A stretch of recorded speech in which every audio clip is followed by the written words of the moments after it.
అందరికీ హనుమాన్ జయంతి శుభాకాంక్షలు. మనం ప్రతి ఏటా 2 సార్లు హనుమాన్ జయంతి జరుపుకుంటాము. అలా ఎందుకు జరుపుకుంటాము, అసలు ఆ రెండిట్లో ఏది నిజమైన హనుమాన్ జయంతి, దాని గురించి పూర్తి వివరాలు ఈ వీడియోలో మనం తెలుసుకోబోతున్నాం. మొదటిగా చైత్రమాసంలో మనం జరుపుకునే హనుమాన్ జయంతి అసలుకి హనుమాన్ జయోత్సవం.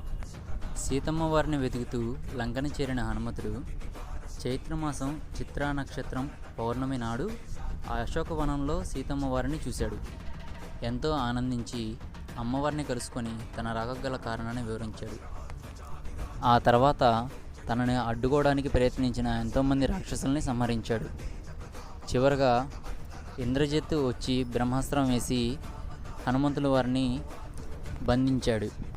హనుమంతులు వారు చేసిన పనికి శిక్షగా రావణాసుడు ఆయన తోకకి నిప్పంటించాడు. కానీ హనుమంతుల వారు అదే నిప్పుతో లంకని దహనం చేశారు. హనుమంతుల వారు సాధించిన ఈ విజయానికి ప్రతీకగా ఆ రోజుని హనుమాన్ విజయోత్సవంగా జరుపుకునేవారు. ఇదే కాలక్రమేణా హనుమాన్ జయంతిగా మారింది.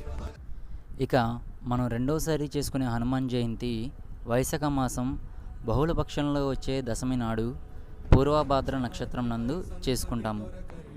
ఆ పరమేశ్వరుణ్ణి ప్రసన్నించుకోవడం కోసం అంజనాదేవి ఘోర తపస్సు చేసింది. దానికి ప్రతిఫలంగా వాయుదేవుడు పరమేశ్వరుని అంశను అంజనాదేవిలో ప్రవేశింపజేశాడు. ఆ విధంగా పరమశివుని అంశ ఆంజనేయుడిగా అంజనాదేవికి జన్మించాడు. అందువలన ప్రతి ఏడాది వైశాఖ మాసం బహుళపక్షంలో వచ్చే దశమి పూర్వభాద్ర నక్షత్రం సమయంలో హనుమాన్ జయంతి జరుపుకుంటాము. మీ అందరికీ మరొకసారి హనుమాన్ జయంతి శుభాకాంక్షలు. జై బజరంగబలి.